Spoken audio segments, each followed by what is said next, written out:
Ok, écoutez, c'est bon, il est l'heure. On démarre cette masterclass. Teddy, merci d'être avec nous.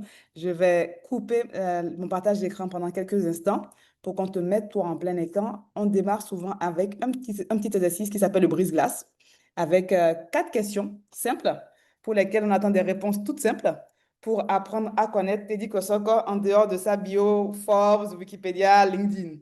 Ça te va? Parfait. Teddy, c'est quoi le mot qui te qualifie le plus? Un mot et pourquoi?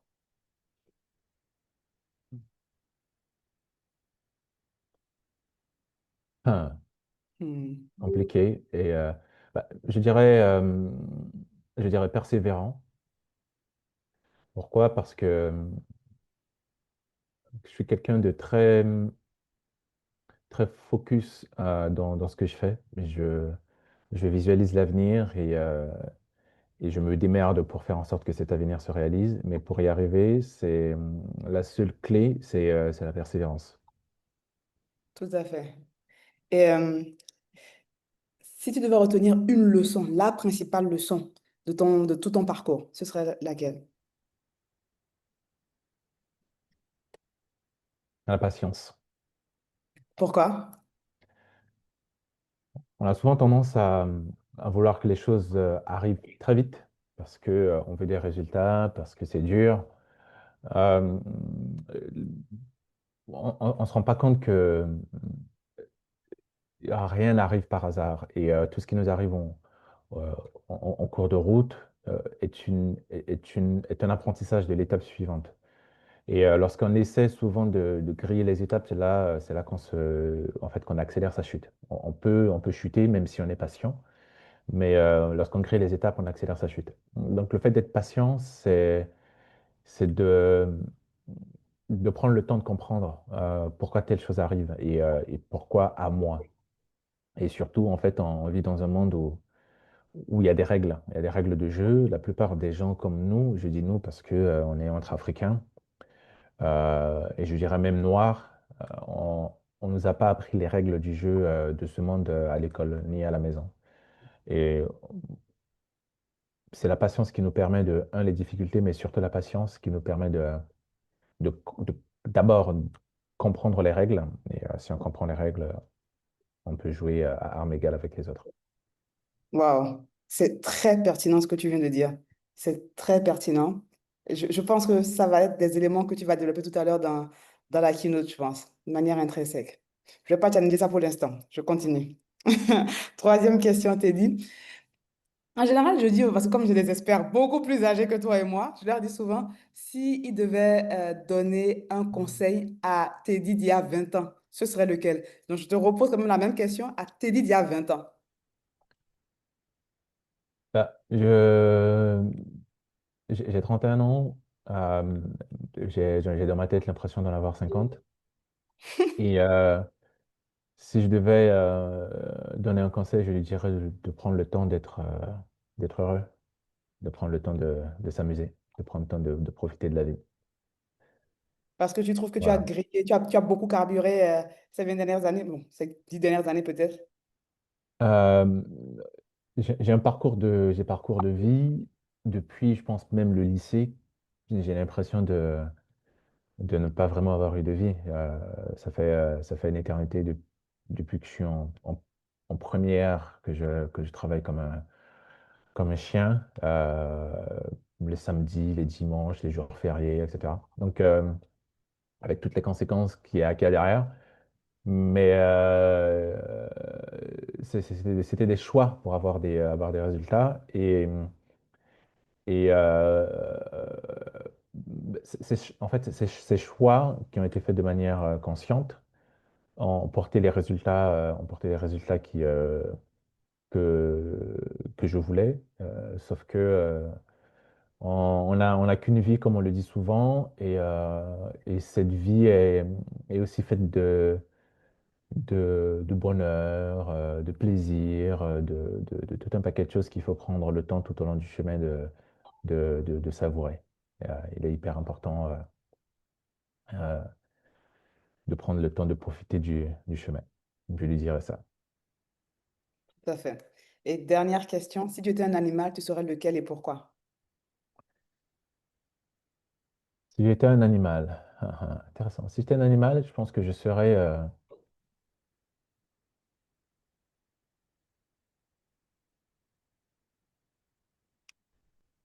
une mouche. Pourquoi une mouche? Comme ça, je pourrais me glisser partout et écouter les conversations des gens de ce monde. J'aime beaucoup savoir ce qui se passe. J'aime beaucoup comprendre pour quelle raison on a ci, pour quelle raison on a cela. Et j'irai chez les grands dirigeants et j'écouterai ce qu'ils disent, etc. Leurs plans, et j'irai raconter leurs plans aux populations pour les faire tomber. Pour les faire tomber. Un spy, quoi. Top. T'as dit merci. Ah, bah, comme tu es dans l'ICC, quelle musique tu écoutes actuellement? C'est quoi ta musique du Écoute, moment? j'écoute rarement de nouvelles musiques. J'écoute toutes les vieilleries des années 90 là. C'est toutes les musiques avec lesquelles on a Grandi. grandi. Les musiques qui passaient sur Trace TV, MTV, etc. Donc j'ai toujours ça en boucle. Et de temps en temps, je tombe sur un nouveau truc qui me plaît bien. Et, récemment, j'ai découvert un outil qui s'appelle Suno. C'est un outil IA, et je crée maintenant ma propre musique par rapport à mon propre style, qui s'appuie beaucoup sur les tonalités des musiques des années 90, début années 2000. Et Comment ça s'appelle cette musique, cette appli? Sono? S-O? Ouais, Suno, Suno, point AI. Donc ça me génère des musiques que j'écoute maintenant. J'ai beaucoup de mal avec la musique d'aujourd'hui. Donc, pour garder un peu de la nostalgie, j'écoute en tout cas 98% nos anciennes chansons des années 90-2000.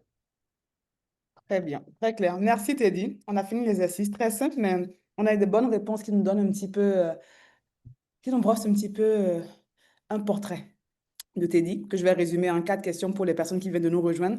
Teddy que son corps, le mot, l'adjectif qui le caractérise, c'est persévérant. Persévérant car il est quelqu'un de très focus, très concentré et il visualise l'avenir assez facilement. Et après, ben, il faut être très focus et très persévérant, pardon, pour faire en sorte que cet avenir se matérialise. Si Teddy devait retenir une leçon, la leçon principale qui a marqué son parcours, ce serait la patience. Sois patient, car rien n'arrive par hasard. Tout ce qui arrive est un apprentissage. Et même pour aller plus loin, pour Teddy, griller les étapes peut accélérer sa propre chute. Et donc, on évolue dans un monde qui est très codé. Il faut apprendre à décoder ce monde. Et pour cela, il faut de la patience dans tout ce qu'on fait. Si Teddy devait donner un conseil au jeune Teddy d'il y a 20 ans, il lui dirait de prendre son temps pour profiter de la vie et d'être heureux, car il a beaucoup travaillé, il travaille comme un chien, c'est même son expression, mais à la fin des fins, on n'a qu'une vie et il faut pouvoir profiter du chemin, du chemin de ce qu'on est en train de bâtir.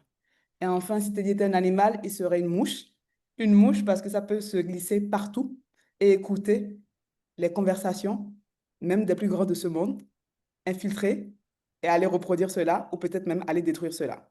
Voilà, tu dit que c'est encore en quatre questions. J'ai bien résumé? Bien résumé. Parfait. On va démarrer cette masterclass. Peut-être un petit mot sur Entourage, t'es dit, l'initiative qui nous rassemble. Ah, de moi parler d'entourage. Oui, avant que je présente. Je, alors, il y a une chose importante dans la vie. Je pense que qu'on soit entrepreneur ou pas, qu'on soit salarié, peu importe, qu'on doit comprendre très vite. Et malheureusement, nous, les Africains, normalement, on l'a, mais on ne l'exploite pas souvent, c'est la puissance du réseau.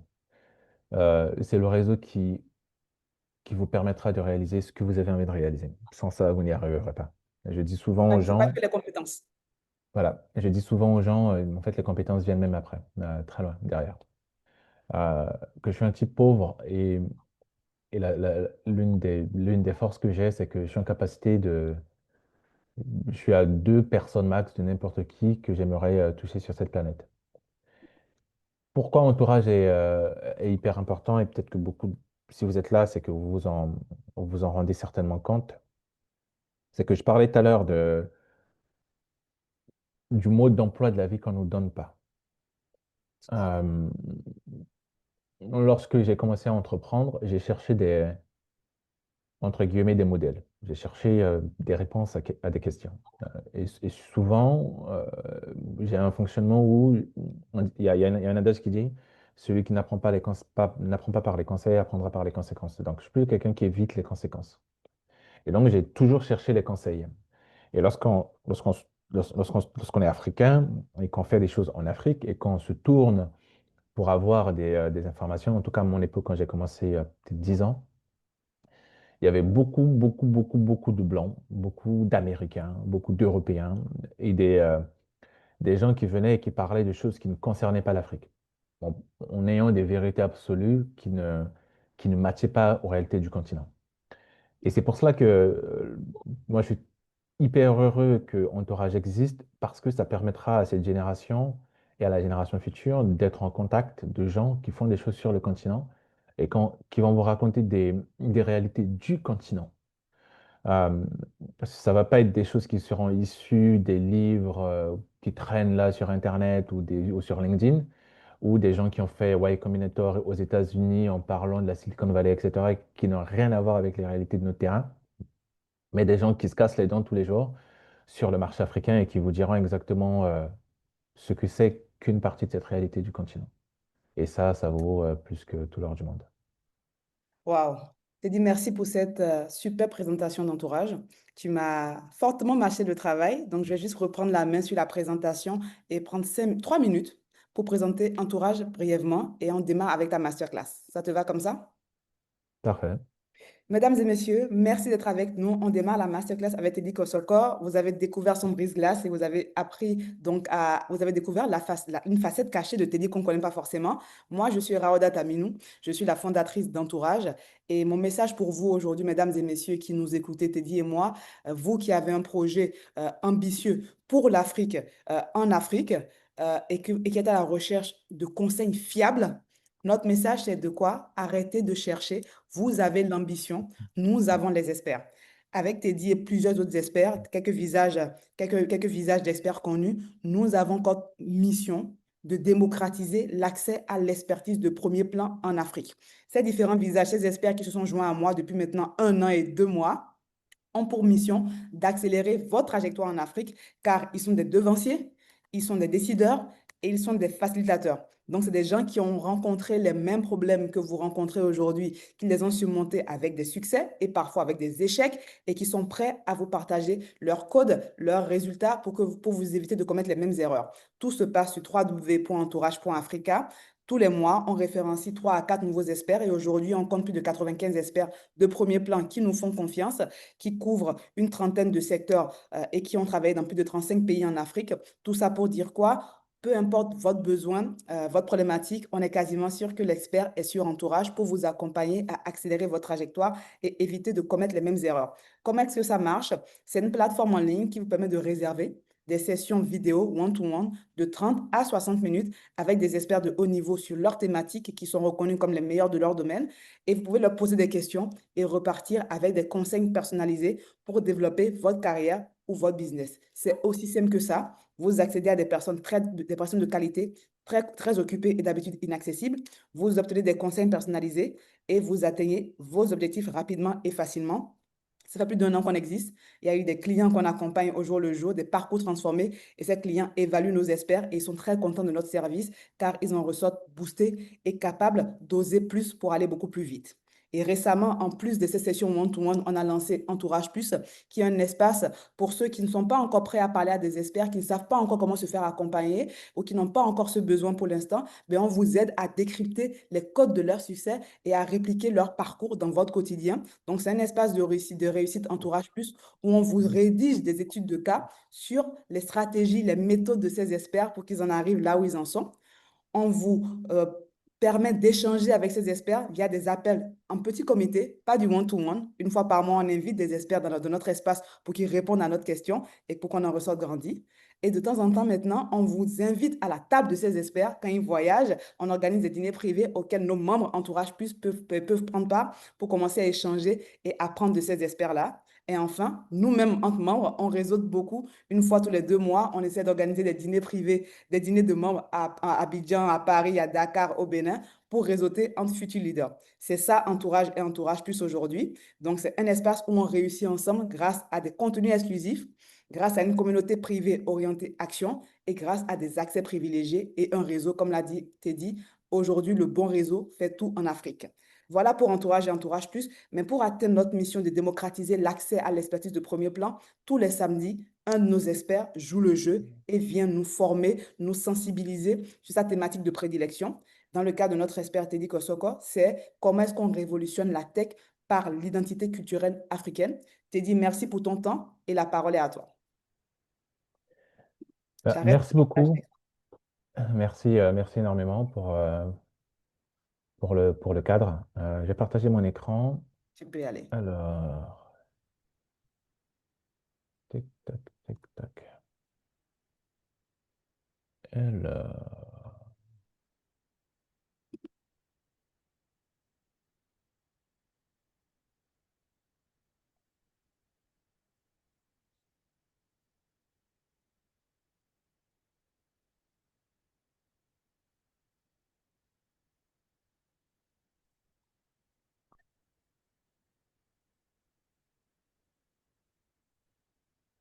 faut que je me déconnecte pour me reconnecter.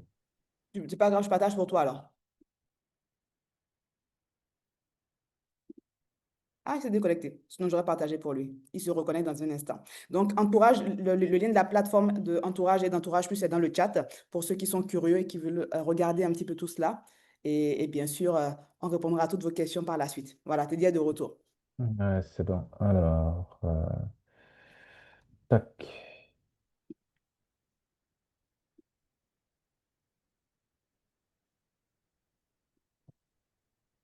Est-ce que vous voyez mon écran?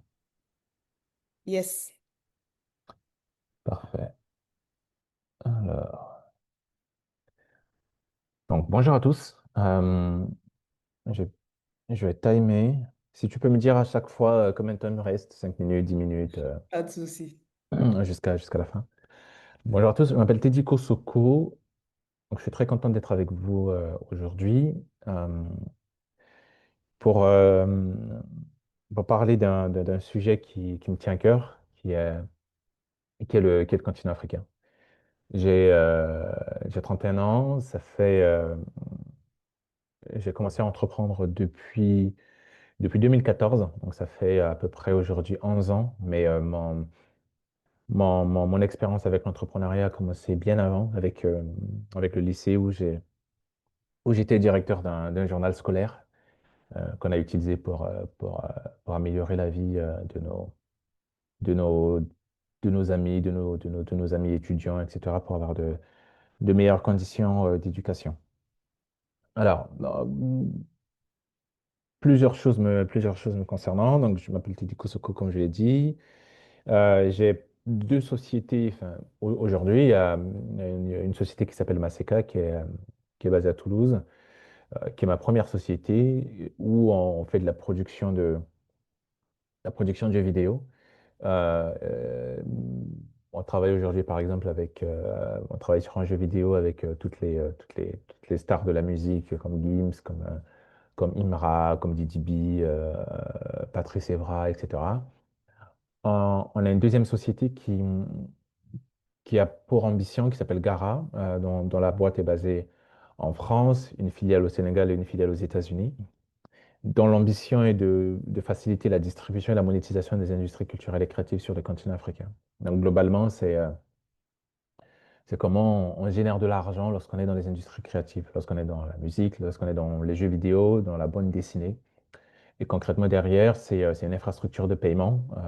J'ai vu qu'il y avait peut-être 11% ou 15% qui s'intéressent à tout ce qui est fintech bancaire. Il y a beaucoup de tech, c'est beaucoup de plateformes. Nous avons développé énormément de plateformes ces 5 dernières années. C'est les modèles économiques, comment on génère de l'argent à la fin de la journée. C'est des canaux de distribution, c'est des partenariats, etc., etc. On possède aujourd'hui la plus grosse bibliothèque de bandes dessinées, par exemple, du continent. On travaille avec, par exemple, l'Union européenne et d'autres acteurs pour ouvrir le marché africain à toutes les sociétés du monde. Donc, on fait beaucoup de choses, donc je vais très vite parce qu'on n'a pas beaucoup de temps. Je regarde aussi le temps pour respecter le time, le, le temps qui m'est donné. Et le sujet aujourd'hui qui est révolutionner la tech par l'identité culturelle africaine, innovation, inclusion et entrepreneuriat, est un sujet très vaste, très large. Et en vrai, 20 minutes ne suffirait pas à rentrer dans les détails. Donc, j'ai essayé de découper en quatre grosses parties et essayer de vous donner une sorte d'aperçu euh, très rapide, très général. Et après, voilà, si vous avez des questions, on rentrera dedans. L'autre chose aussi, c'est que, en toute franchise, je ne vais pas dire que je suis pas très à l'aise avec le format webinaire, mais j'aime beaucoup plutôt comprendre le projet des gens pour pouvoir les aider de façon un peu plus précise. Euh, mais je ferai de mon mieux pour vous donner des éléments haut niveau, pour répondre, en tout cas pour vous donner des éléments de réflexion. Alors, j'ai divisé la présentation en quatre. La première partie, c'est changer de lunettes. L'Afrique aujourd'hui, je dis souvent dans certaines interviews que concernant l'Afrique, les gens racontent n'importe quoi. Les gens sur le continent africain racontent n'importe quoi et les gens dans la diaspora racontent n'importe quoi. C'est pas pour frustrer les gens, c'est pas non plus pour essayer d'être négatif, mais on se rend compte qu'aujourd'hui, le développement de l'Afrique et le développement de ce continent, qui, si on doit le rappeler, il y a quand même 54 pays, 1,5 milliard d'habitants, 1,3 milliard d'habitants. C'est plus de 60% de la population qui a moins de 18 ans, mais tous ces chiffres poussent à des fantasmes qui font que les gens racontent des choses souvent qui n'existent pas ou qui utilisent un certain nombre de potentiels qui sont aujourd'hui à l'état de potentiel qui ne sont pas encore transformés.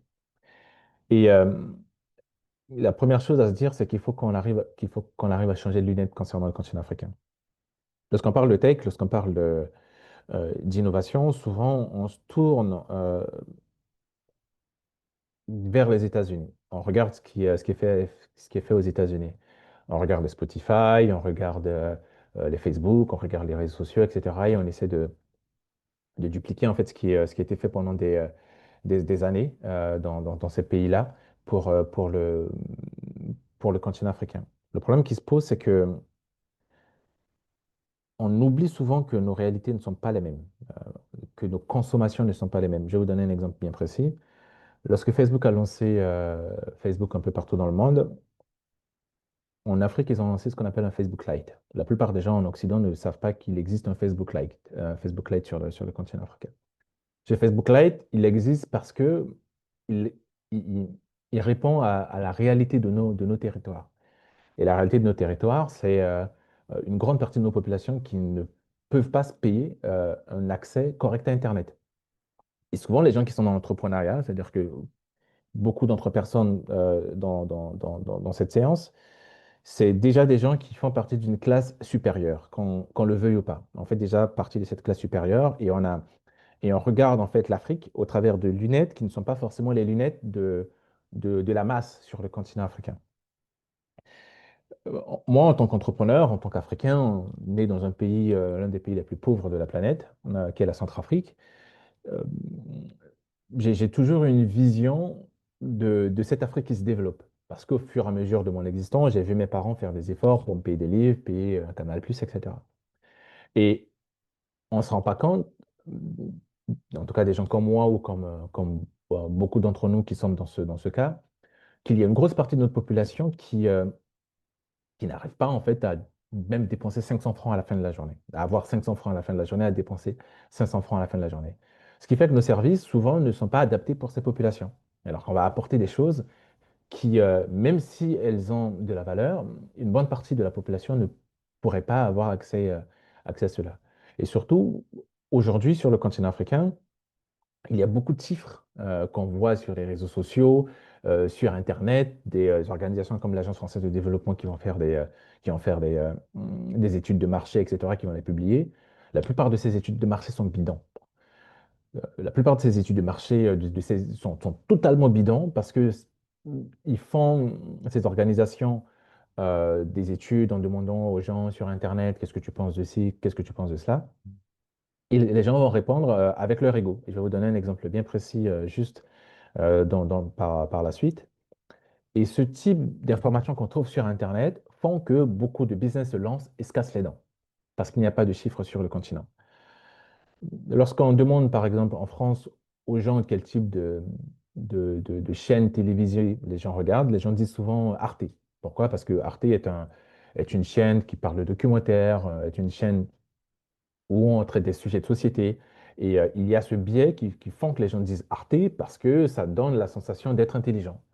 Mais sauf que lorsqu'on regarde les chiffres d'audience, on va voir que les gens regardent M6, CNews, ce genre de choses. Ou M6, TF1, etc., etc. Et en fait, en Afrique, on le retrouve dans la plupart des études de marché.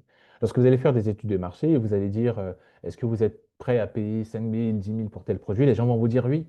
Parce que les gens ont cet ego qui vont les pousser à dire, en fait, ce prix-là, on est prêt à le payer. Parce qu'ils n'ont pas envie de répondre à côté. Parce qu'ils ont cet ego, ils ont ce biais. Le problème qui se pose, c'est que lorsqu'on arrive dans la réalité et qu'on lance un business, on se rend compte que, en fait, au final, les gens, ils mentaient. Ils mentaient et dans les faits, il y a très très peu de personnes. Aujourd'hui, on en arrive à diviser par 10, 10 par 20 même, le pourcentage des gens qui disent qu'ils sont prêts à prendre, à payer tel ou tel prix. Et c'est pour cela que, encore une fois, qu'on soit sur le continent africain ou en dehors du continent africain, il faut qu'on change de lunettes lorsqu'on a envie d'entreprendre en Afrique. Et c'est ce qu'a fait la société Wave, par exemple. Orange, qui était au Sénégal, qui dominait le marché, a d'abord dominé le marché parce qu'ils étaient les seuls sur ce marché. Donc, c'était plus facile pour eux. Ils avaient le soutien du gouvernement, ils avaient l'argent, ils pouvaient imposer tout ce qu'ils voulaient sur le marché sénégalais. Lorsque les fondateurs de Wave sont arrivés, ils ne sont pas venus avec les lunettes d'Américains qui venaient en Afrique. Ils sont arrivés, ils sont implantés au Sénégal, ils ont changé leurs lunettes et ils sont allés dans les villages auprès des pêcheurs pour pouvoir développer leurs solutions. Et c'est comme ça qu'ils ont réussi très rapidement, en moins d'un an ou 2 ans, à conquérir une grosse partie, à peu près plus de 50% du marché sénégalais. Il est hyper important donc, en tant qu'entrepreneur, d'échanger les lunettes. Si vous avez quelque chose à garder de cette première partie, c'est changer les lunettes. La deuxième partie de cette présentation, en tout cas de cette masterclass, c'est le piège, ce que j'appelle le piège de la Silicon Savannah. En fait, en tant qu'entrepreneur ou lorsqu'on a envie d'entreprendre, on, on a souvent tendance à essayer de copier quelque chose qui a été fait ailleurs. On va faire le Spotify africain, on veut faire le Google africain, on veut faire le ChatGPT africain, on veut faire, je ne sais pas moi, qu'est-ce qu'ils ont encore sorti, le Canal Plus africain, etc., etc. Aujourd'hui, l'analyse de la technologie, ce qui se fait en Occident et ce qui se fait sur le continent africain ne se fait pas de la même façon. Euh, Beaucoup de gens oublient que les pays occidentaux sont des pays structurés.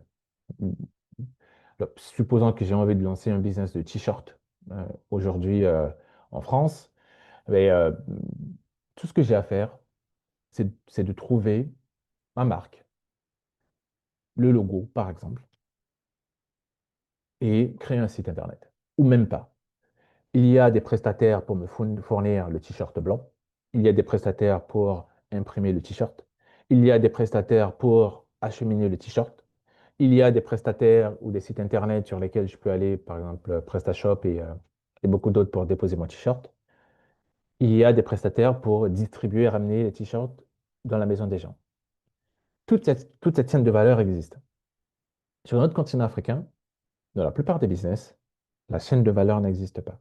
C'est-à-dire que lorsque vous démarrez un business, vous allez vous rendre compte que le problème initial que vous voulez résoudre, vous n'arriverez pas à le résoudre parce que à l'intérieur de la chaîne de valeur, il y a des parties qui n'existent pas. Et vous allez décaler votre business au fur et à mesure en essayant de résoudre la chaîne de valeur. Et c'est pour ça qu'une bonne partie des startups qui se lancent en Afrique échouent parce qu'elles n'arrivent pas à résoudre leur problème initial et elles essaient de résoudre tous les autres problèmes qui sont à côté. Et c'est pas parce qu'elles sont obligées de faire plusieurs choses, c'est qu'elles n'ont pas le choix. J'ai discuté avec un investisseur qui me disait, mais pourquoi on intègre les systèmes de paiement? Pourquoi on va aller discuter avec les opérateurs téléphoniques pour avoir les systèmes de paiement, etc., au lieu de nous appuyer sur les fintech, etc., qui existent déjà. Et moi, je leur disais, mais en fait, vous vous rendez pas compte. Quand on travaille avec une InTouch, par exemple, au Sénégal, il y a des jours où InTouch décide de changer ses API de paiement, c'est les systèmes de paiement, et nous, derrière, on perd des clients. Il y a des jours où l'infrastructure de InTouch tombe, et nous, on perd des clients. Donc, on est obligé à un certain moment d'aller voir les opérateurs téléphoniques pour faire ce travail-là que InTouch n'est pas en capacité de faire correctement. Ou lorsqu'un utilisateur paye et que InTouch n'est pas en capacité de nous dire si le paiement est un succès ou pas. InTouch, pour ceux qui ne le savent pas, c'est un gros prestataire de paiement en Afrique de l'Ouest. Euh, Prends un autre exemple. On est dans les jeux vidéo, on est dans la bande dessinée, on est dans les films d'animation, etc. Aujourd'hui, on a un incubateur au Sénégal. On a un incubateur au Sénégal parce que dans la plateforme qu'on a créée, on s'est rendu compte qu'il n'y a pas suffisamment de contenu africain. Alors qu'on essaie d'apporter du contenu facile, rapide, à faible coût aux populations africaines, on se rend compte qu'en fin de chaîne, on n'a pas suffisamment de créateurs africains qui produisent des contenus. On a été obligé de créer un incubateur à côté, injecter de l'argent dans cet incubateur pour pouvoir former les gens et accélérer la production. D'abord pour accélérer la production. Ensuite, on s'est rendu compte que pour accélérer la production, il faut avoir des gens de qualité, avoir des gens de qualité qui sont censés être formés par les écoles. On se rend compte que même les écoles ne forment pas des gens de qualité. Alors qu'on est obligé de prendre des gens, les former pour qu'ils produisent des contenus de qualité pour alimenter la plateforme. Mais lorsqu'on est en Europe, par exemple, on lance une plateforme, les écoles existent déjà. Les, les créateurs qui créent des contenus de qualité existent déjà. Et vous avez juste à poser votre plateforme, discuter avec les créateurs pour avoir des contenus de qualité et alimenter votre plateforme. Sur notre continent, dans la quasi-totalité des pays, exception faite par exemple d'Afrique du Sud ou un peu du Maroc, dans la quasi-totalité de nos pays, on fait face à ce problème de chaîne de valeur. Alors que peu importe votre domaine, peu importe le secteur dans lequel vous êtes, si vous voulez vous lancer dans un business, posez-vous et faites un petit schéma, un petit dessin et demandez-vous quelle est votre chaîne de valeur. Qu'est-ce qu'il y a en entrée et qu'est-ce qu'il y a en sortie? Quels sont les acteurs qui sont tout au long de la chaîne de valeur qui vont vous permettre de réaliser ce que vous avez envie de réaliser. Souvent, même très simple, j'ai rencontré des entrepreneurs qui voulaient faire l'équivalent de Cube Magie là, pour vendre. Mais pour la plupart, même le petit stick dans leurs produits, ils n'arrivaient pas à avoir le petit stick pour mettre le condiment à l'intérieur. Ils sont obligés de commander ce stick en Chine. Non, très très important de se dire, on se lance dans un projet, mais est-ce que on est obligé de copier en fait ce que font les Européens, par exemple, ou les Américains? Moi, la réponse, après 15 ans à faire des choses enfin 11 ans à faire des choses sur le continent africain, aujourd'hui, il y a beaucoup de choses qui marchent en Occident, qui sont adaptées sur le pour le marché occidental, qui seraient intéressantes pour le continent africain. Parce qu'à la fin de la journée, nous avons tous plus ou moins les mêmes besoins. Il y a les fameux besoins primaires de la base de la pyramide de Maslow et il y a les autres. Le problème quand beaucoup d'entrepreneurs aujourd'hui, concernant le marché africain, c'est l'adaptation. C'est comment on adapte nos idées pour répondre aux besoins et à la réalité de nos territoires. Pour vous donner un exemple encore plus précis, aujourd'hui, on est en train de développer l'équivalent d'une application de cantine. Au Bénin ou dans la plupart des pays africains, les gens ils utilisent leur fameuse groupe WhatsApp pour gérer la cantine. Il y a une personne qui gère ces groupes cantines-là et qui récolte l'argent. Alors que depuis un certain nombre d'années, nous savons que les gens utilisent le mobile money, etc., pour faire les paiements. Comment on arrive à faire en sorte que quelqu'un qui utilise son groupe WhatsApp pour traquer sa cantine puisse se dire, bah, demain matin, je vais passer sur une application? En Occident, les gens diraient, bah, en fait, ça semble normal d'avoir une application pour gérer ce genre de choses et éviter les groupes WhatsApp.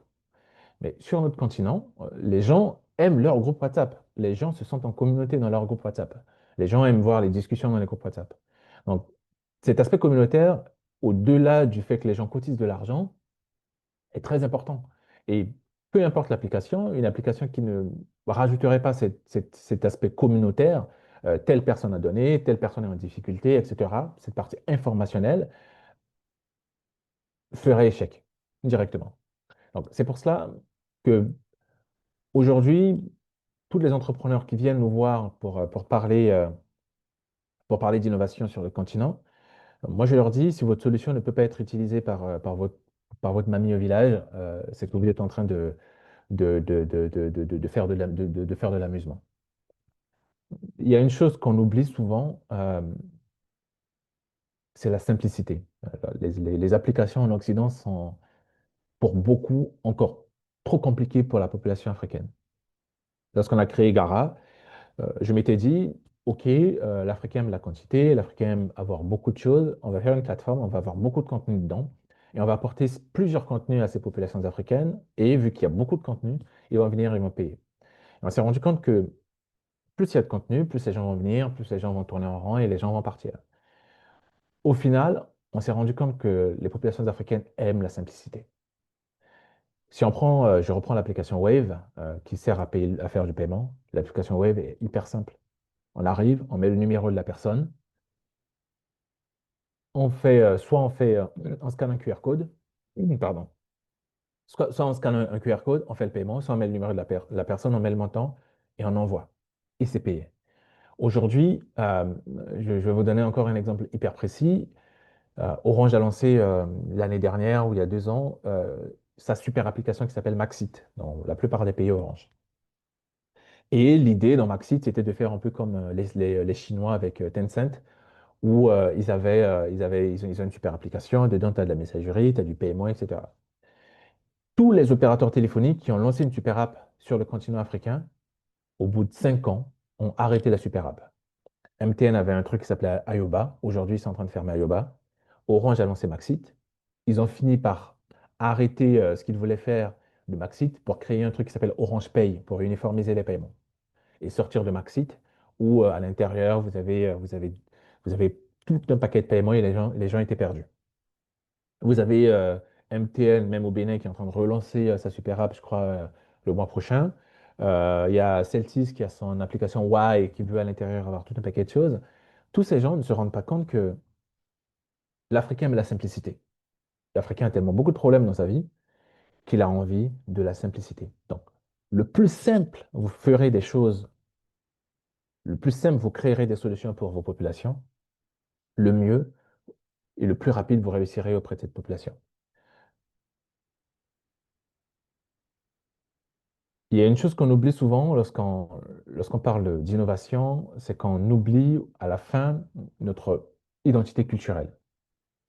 Lorsqu'on copie, lorsqu'on fait du mimétisme, on prend quelque chose et on essaie de l'adapter sur nos territoires, on oublie souvent notre identité culturelle. Alors, pourquoi on oublie? On l'oublie parce que on manque de données. Lorsqu'on manque de données, on ne sait pas exactement ce que veulent nos populations. Donc, on prend quelque chose, on le déploie sur le continent africain, on le teste, on réajuste, et au fur et à mesure, on avance. C'est ce que font quasi tous les entrepreneurs. Même les entrepreneurs à succès, c'est ce qu'ils font, en fait. Même nous, c'est ce qu'on a fait. Et on a eu beaucoup d'échecs comme ça. Et au fur et à mesure, lorsqu'on avance, lorsqu'on a des échecs, on finit par comprendre euh, pourquoi on avait mis l'identité culturelle africaine derrière. Je vais vous prendre un exemple simple. Vous prenez WhatsApp, il y a une fonctionnalité de WhatsApp qui est utilisée quasi tous les jours par 2 millions de personnes, c'est la partie vocale. La plupart des mamans, des tantines, etc., même beaucoup d'entre vous, vous avez envie de faire quelque chose, vous cliquez sur le petit bouton micro et vous parlez, et vous envoyez votre message. Parce que l'Afrique de base, c'est l'oralité. C'est les gens qui parlent. C'est les gens qui parlent, c'est les gens qui appellent. L'Afrique est énormément en oralité. Si vous ouvrez l'application Wave, aujourd'hui, la plupart des notifications se font en texte et en audio. C'est-à-dire que vous aurez un encart de message qui apparaît et à côté, vous avez un petit bouton play. Et lorsque la personne clique sur le bouton play, la personne va écouter en Wolof, par exemple, la langue parlée au Sénégal, va écouter en Wolof, le texte qui est dit, la publicité qui est dite. Parce que une bonne partie de nos populations aujourd'hui est encore illettrée. Et ça, beaucoup d'entrepreneurs ne l'intègrent pas en fait encore dans notre système. Euh, je reprends l'exemple de notre application Tantine qu'on est en train de lancer. Il y a beaucoup de mamans qui font de la Tantine qui vont avoir du mal à utiliser cette application, malgré en fait le fait qu'on ait essayé de simplifier la chose. Et c'est pour ça que, un peu comme Wave, le fait d'avoir des petits éléments audio où la maman peut cliquer là et on lui dit, si tu as envie de déposer ton argent, clique sur le bouton vert. Une fois que tu as cliqué sur le bouton vert, il va y avoir une page qui va s'afficher, mets ton numéro de téléphone, etc., etc. Ce genre de choses, nos populations, aujourd'hui, une bonne partie, ne font pas l'effort d'aller chercher l'information. Donc, c'est à nous, entrepreneurs, de nous démerder pour comprendre comment les gens font aujourd'hui, comment les sociétés qui sont sur le continent africain qui réussissent font, les utiliser, les réutiliser dans nos applications pour pouvoir essayer de tendre vers un succès. Pourquoi la radio marche? Euh, Avant, lorsque je lançais mes campagnes de marketing dans les pays, je faisais que du marketing sur Internet, mais ça ne marchait pas du tout parce que les gens venaient, etc., mais ils ne s'identifiaient pas à l'identité de marque. On a dû changer tout ça, mettre des panneaux publicitaires parce que l'Africain a tellement peur de se faire arnaquer qu'il a besoin de se faire rassurer. Et se faire rassurer, ça passe par mettre des panneaux publicitaires dans les pays, ça passe par passer dans les médias, ça passe par passer à la télé, ça passe par passer surtout à la radio. Beaucoup de personnes écoutent encore à la radio sur le continent africain. Si on prend un pays comme la RDC, c'est à peu près 80% des gens qui regardent la télé et on tend vers 95% de gens qui écoutent encore la radio. Donc la radio fait partie d'une, encore aujourd'hui du quotidien des Africains. Euh, Lorsqu'on regarde sur des pays comme la France ou les États-Unis, une boîte qui se lance n'a pas forcément besoin d'une présence physique. Euh, une bonne communication sur les réseaux sociaux, une bonne communauté, un marketing sur Facebook, un marketing sur Google Ads peut permettre de créer une communauté. Dans nos territoires, sur nos territoires, aujourd'hui, on est en train de lancer un jeu de quasi-paris sportif sur la Centrafrique. Bah, ce que j'ai fait, c'est que 2 mois, 3 mois avant le lancement, j'ai créé un groupe WhatsApp et j'ai créé une sorte de communauté sur ce groupe WhatsApp pour que, avant même que le produit se lance, il y ait une communauté sur le groupe WhatsApp prête à accueillir en fait les gens qui vont jouer à ce jeu lorsque ce jeu va sortir. Il est hyper important de vous dire que où est-ce que vous allez trouver votre communauté. Si on prend par exemple le cas des États-Unis où plusieurs business se lancent dans les universités, ça sonne d'abord dans les universités. En Afrique, ça ne marche pas. En fait, on a essayé de trouver le moyen de rentrer dans ces universités pour créer des ponts avec les universités, etc. C'est tellement difficile parce qu'aujourd'hui, nos étudiants ou les universités ne sont pas encore ces lieux d'innovation. La question du coup à se poser, c'est où est-ce qu'on peut trouver ces jeunes? Où est-ce qu'on peut trouver notre cible? Est-ce que c'est au travail? Est-ce que c'est des associations à l'extérieur? Est-ce que c'est sur les terrains de foot? Etc., etc. Est-ce que c'est sur Internet? Est-ce que c'est les groupes Facebook? En Afrique, par exemple, Facebook est encore méga utilisé, alors qu'en Europe, en Occident, Facebook est clairement sur le déclin. Toujours, la question à vous poser, c'est comment les gens dans nos territoires se réunissent? Vous le savez, les marchés, par exemple, sont un lieu social très fort. Si vous avez envie de faire en sorte que votre solution soit acceptée facilement, si vous réussissez à convaincre les gens sur le marché, alors vous réussirez à convaincre les gens n'importe où. Je prends l'exemple il y a, il y a- il y a une- il y a- il y a- il y a un business qui me fascine toujours, c'est les églises. Euh, les églises, les pasteurs, les évangélistes, etc., sont des gens qui me fascinent parce que c'est des gens qui vont en fait, qui vont partout. Si vous allez dans un marché, vous verrez quelqu'un avec une Bible en train de prêcher dans un marché. Matin, midi, soir, ils sont là. Ils vont dans les villes, ils vont dans les villages, etc. Ils marchent, ils vont maison par maison. Ce sont les meilleurs entrepreneurs qu'on puisse trouver, les gens qui sont dans les églises. Et nous, les entrepreneurs de la tech, les entrepreneurs dans ces industries culturelles et créatives, même au-delà de la fintech, peu importe votre secteur, on devrait en fait avoir une mentalité d'évangéliste. C'est-à-dire aller maison par maison, aller dans les marchés, aller au bord de la mer ou de l'océan voir les pêcheurs, aller dans les villages, pour essayer de convaincre les gens d'utiliser notre solution. C'est ce qu'a fait Wave. Lorsque Wave est arrivé sur le continent africain, ils se sont comportés comme des évangélistes. Ils sont arrivés, ils sont partis dans les villages du Sénégal pour essayer de convaincre les gens d'utiliser leur solution. Et souvent, nous, entrepreneurs africains, noirs, euh, grandis en Afrique ou pas d'ailleurs, on n'a pas cet état d'esprit-là. Euh, on n'a pas cet état d'esprit, on pousse pour utiliser les réseaux sociaux, on travaille avec des influenceurs, etc., la radio, quelques médias, etc. Mais ça prend beaucoup de temps. Et c'est ça qui fait qu'on a très peu de succès dans le monde de la tech sur le continent africain. Et c'est surtout ça qui fait que le B2C sur le continent africain est beaucoup trop compliqué, parce que nous n'avons pas cette mentalité d'évangéliste. Et cette mentalité d'évangéliste est liée à ce que j'appelle le code source. Le code source, c'est la base, c'est ce qui fait fonctionner, c'est ce qui fait tourner, c'est ce qui fait en sorte que la machine tourne. Si on prend un pays comme la France, on prend n'importe quel secteur, on prend le secteur de la santé, il y a tellement d'événements santé dans ce pays que si vous avez un business, vous faites le tour des événements santé, bah, vous êtes sûr que vous allez trouver tous vos interlocuteurs sur ce secteur-là. Vous allez réussir à les convaincre. Mais dans nos territoires, il y a très peu d'endroits hyper ciblés où on peut trouver les gens, qu'il faut avoir cet état d'esprit d'évangéliste. Et aussi, où est-ce qu'on trouve les gens? On trouve les gens dans les églises, on trouve les gens à la mosquée, on trouve les gens dans les bars, on trouve les gens dans les boîtes de nuit, on trouve les gens dans les restaurants, etc., etc. Moi, aujourd'hui, après avoir travaillé sur les canaux de distribution, les canaux de monétisation dans plusieurs pays africains, ma première question, toujours, peu importe le business, c'est comment on peut faire pour utiliser ces canaux qui existent. L'un des mécanismes les plus puissants qu'on a sur le continent africain, c'est les boutiquiers, les fameux boutiquiers qui sont là, qui créent une sorte de réseau extraordinaire.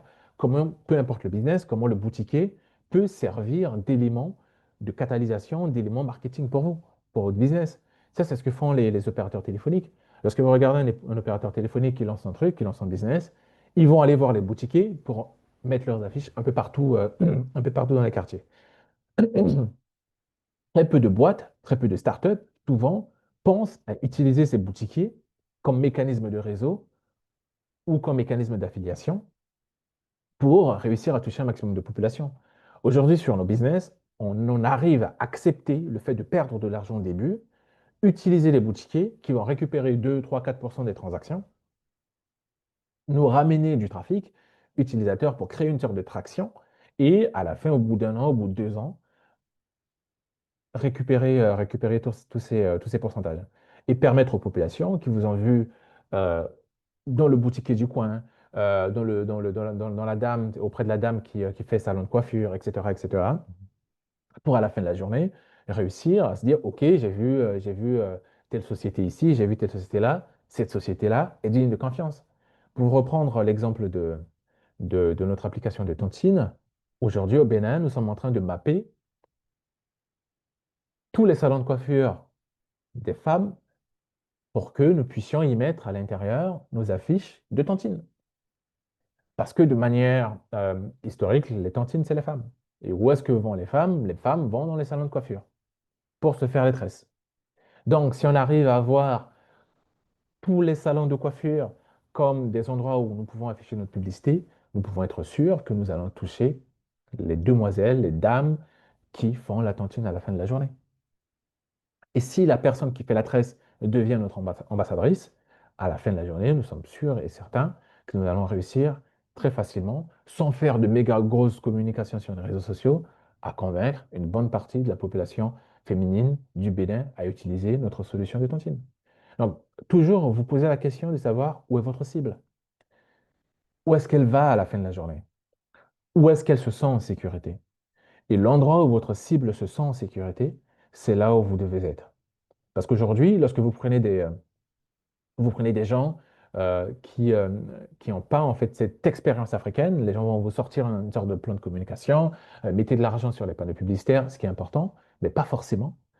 Comme je vous l'ai dit là, au lieu de mettre 150 euros, 200, 300, 500 000, 1 million pour des panneaux publicitaires, vous mettez des affiches, des grandes affiches dans tous les salons de coiffure, ça remplace vos panneaux publicitaires et c'est beaucoup, beaucoup, beaucoup, beaucoup plus efficace. Ça, c'est la première chose. Je vais vous donner un autre exemple. Récemment, je rencontre une dame de l'Union européenne qui me dit l'Union européenne va décaisser 15 millions pour 15 millions d'euros pour les industries culturelles et créatives, pour avoir de la donnée sur les industries culturelles et créatives sur le marché africain. Et la dame me dit, l'Union européenne veut prendre un cabinet de conseil pour faire des études de marché, etc., etc. Et je lui ai dit, mais ça n'a aucun intérêt de faire des études de marché aujourd'hui sur le continent africain. Cela n'a aucun intérêt de faire des études de marché. Parce que normalement, nous savons déjà ce qui se passe sur le continent africain. Ce qui manque en Afrique en termes de données, ce n'est pas les données que vont faire des études de marché, parce que pardon, c'est pas les données que vont faire les cabinets de conseil. Les cabinets de conseil vont faire des interviews, etc., récupérer des données haut niveau. C'est de la donnée fine. Et pour récupérer cette donnée fine, il faut aller dans les plateformes qui existent et rajouter des éléments technologiques pour collecter de la data, centraliser ces data et traiter ces data. Et je leur dis, écoutez, c'est très simple.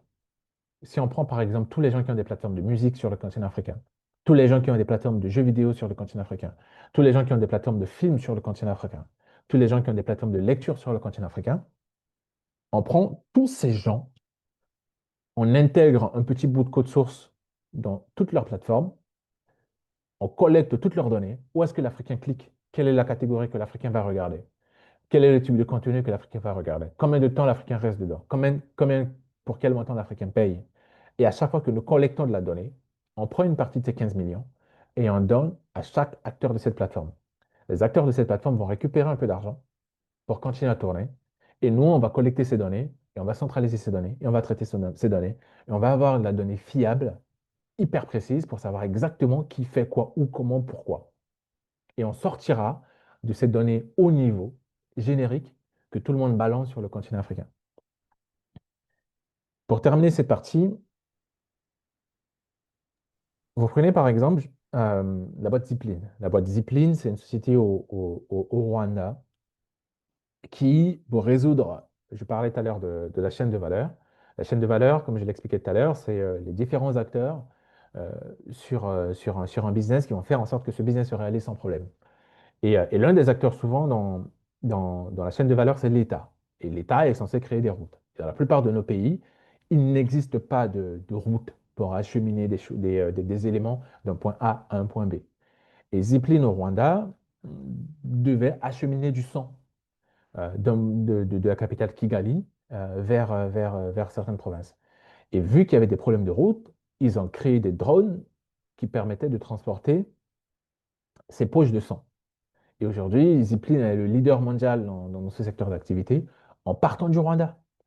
En prenant les problèmes du Rwanda, ils ont réussi à faire en sorte que l'inaccessibilité de certaines zones du territoire rwandais gérées et corrigées par les drones puisse servir et devenir un business, un modèle économique qu'aujourd'hui, ils ont déployé en Amérique latine, en Asie et dans plusieurs pays du monde.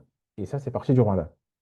La question à vous poser, c'est les problèmes que vous allez rencontrer sur le continent africain vont vous ralentir, vont vous freiner. Il y a une chose qu'on a et qu'on a beaucoup plus que la plupart des gens sur cette planète, et ça fait partie à la dernière partie de cette présentation, c'est l'imagination. En tant qu'Africain, on est très inventif, on est très imaginatif. Et c'est comme ça qu'on a réussi à survivre jusqu'aujourd'hui. Aujourd'hui, cette imagination et cette inventivité, nous n'avons pas encore réussi à trouver le moyen nécessaire de le mettre au service de nos ambitions entrepreneuriales. Si vous prenez toutes les boîtes qui arrivent en Afrique, que ce soit des boîtes américaines, des boîtes françaises, etc., au début, ces boîtes vont se casser les dents. Ensuite, ces boîtes vont s'adapter à la réalité en fait, du continent. Et ces boîtes vont souvent réussir très facilement, au bout de 5, 10 ans d'apprentissage, à comprendre comment nous, les Africains, nous fonctionnons, et derrière, déployer leur business en utilisant exactement tout ce que j'ai expliqué précédemment. On a tous grandi avec les boîtes Nido.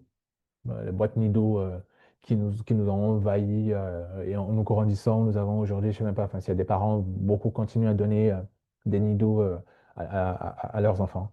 Les cubes magie, les wax, en fait, tous ces éléments, toutes ces sociétés on réussit à comprendre comment l'Africain fonctionne, on réussit à comprendre le code source de l'Africain et on réussit à s'adapter au code source de l'Africain. Et ces sociétés aujourd'hui sont les sociétés les plus rentables sur le continent africain. On prend un Canal+. Aujourd'hui, Canal+, euh, s'est rendu compte que les Africains cherchent des contenus africains. Canal+ va créer des chaînes africaines. Il y a des, il y a des, il y a des, il y a des chaînes spécialisées au Sénégal, il y a des chaînes spécialisées au Bénin, il y a des chaînes spécialisées en RDC avec des séries locales. Parce que Canal+, à un moment, s'est dit, les Africains veulent des séries, les Africains veulent de la comédie, les Africains veulent des histoires d'amour locales, alors nous allons leur donner ce genre de contenu pour pouvoir garder notre présence et garder notre business sur le marché africain et ne pas perdre notre part de marché. Sinon, demain matin, il va y avoir des chaînes hyper spécialisées en contenu africain qui vont apparaître et qui vont prendre une part de marché de Canal+. Parce que Canal+ comprend le code source de l'Africain. Enfin, pour terminer, je pense que j'ai dépassé le temps, je vais terminer Oui, très très vite oui, mais c'est là-dessus. intéressant. Je te laisse encore 5 dernières minutes max, mais c'était Ouais, super intéressant. je vais terminer là-dessus. Cette dernière partie, c'est l'Afrique comme laboratoire du monde.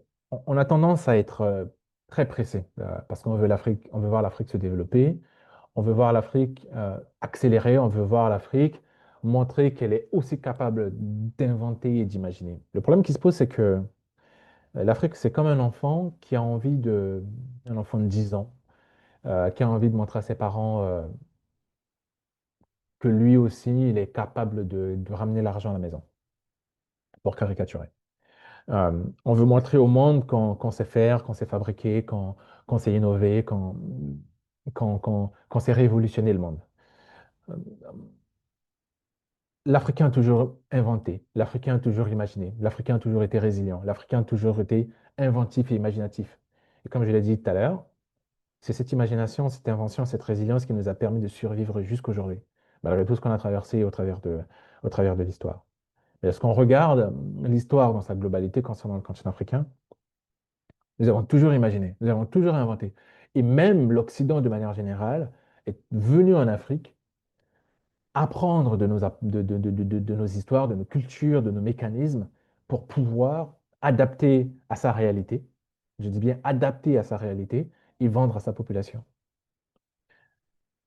Ce que je dirais à la plupart des créateurs africains, à la plupart des entrepreneurs africains ou des nouveaux entrepreneurs qui veulent se lancer sur le continent africain, est qu'il faut être très patient. Il faut être très très patient parce que ce que nous avons sur notre continent, c'est, comme je le dis souvent, l'Afrique, c'est l'une des plus grosses bibliothèques de connaissances du monde.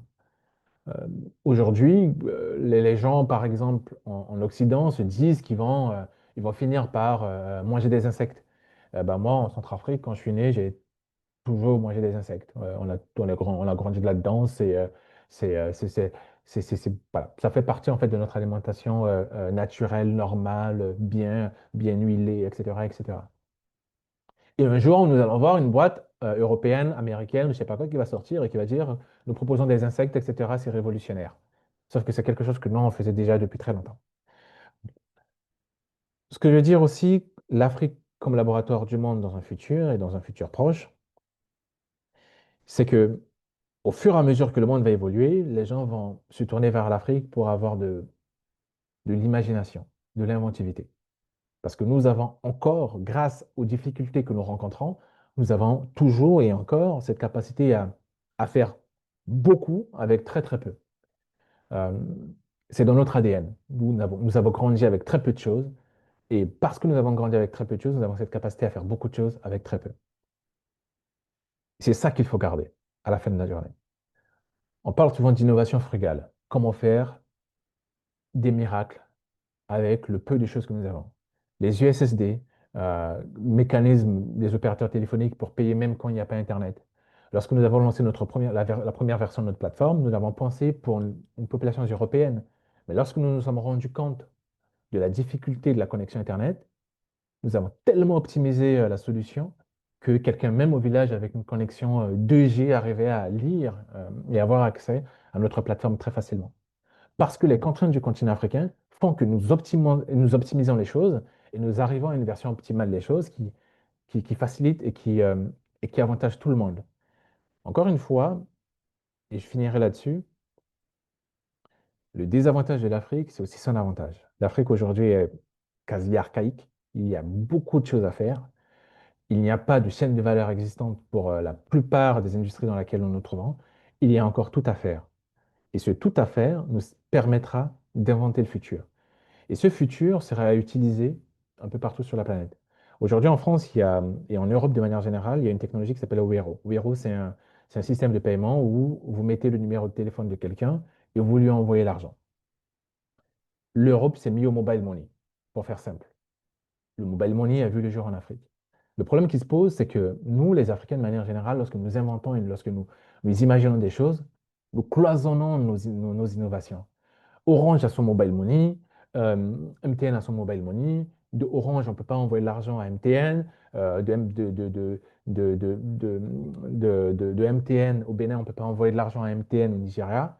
Et c'est ça qui tue l'Afrique. Le Wero en Europe, vous mettez le numéro de quelqu'un, vous êtes, je sais pas moi, dans une banque Crédit Mutuel, vous mettez le numéro de quelqu'un qui est dans sa banque à la banque postale, vous lui envoyez de l'argent, l'argent arrive. Quelqu'un est basé en Belgique, une personne est basée en Belgique, dans une banque, je ne sais quelle banque qu'il y a derrière, vous mettez le numéro de téléphone de cette personne en Belgique, l'argent arrive. Et c'est ce que nous devons réussir à faire en Afrique.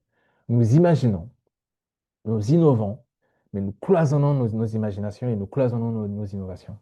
Et le jour où nous allons arriver à décloisonner tout cela, l'Afrique sera tellement avancée par rapport au monde que les gens viendront, se poseront, prendront un hâte, ils se poseront pour apprendre du continent africain. Et à vous tous, futurs entrepreneurs ou déjà entrepreneurs, apprenez à travailler avec les autres. C'est la seule façon, en tout cas de mon point de vue, de réussir. Travailler avec les autres, avancer ensemble, sinon nous allons tous mourir ensemble. Merci beaucoup. Merci Teddy pour cette super inspirante keynote. Je crois que tu vois les réactions des participants qui applaudissent. Je ne sais pas si tu vois, peut-être qu'il faut que tu coupes tes slides pour voir leur Ouais. réaction. Il y a pas mal de réactions depuis quelques minutes, donc c'était super intéressant. On a dépassé le temps, mais on va essayer de rattraper lors de l'interview ces éléments. Mais écoute, il y a quelques questions qui sont venues. Mesdames et messieurs, continuez à poser vos questions dans le Q&A. On les prendra dans quelques instants. Mais là, on va enchaîner maintenant avec l'étude de cas un peu plus pratique en se concentrant sur un ou deux de tes projets Tech ICC pour comprendre un petit peu comment est-ce que tu mets tout ce que tu viens d'expliquer en manœuvrant. Donc, l'étude de cas, on l'a formulée ensemble. Comment te dit que ce code transforme la créativité africaine en produit tech rentable et compétitif à l'échelle internationale? On y va? Peut y aller. Très bien. Donc, j'aimerais bien qu'on revienne brièvement, du coup, sur ton parcours et ce qui t'a conduit à créer des produits tech inspirés des cultures africaines. Tu as parlé de Maseka Game Studio et de Gara, mais toi-même, c'est quoi le lien dans ton parcours jusqu'à arriver en tant qu'entrepreneur tech ICC, s'il te plaît? Alors, Hello, vous avez aimé ce contenu? Vous voulez voir la vidéo complète de l'étude de cas associée? Rien de plus simple. Cliquez sur le lien Entourage Plus dans la légende de cette vidéo pour rejoindre notre offre premium.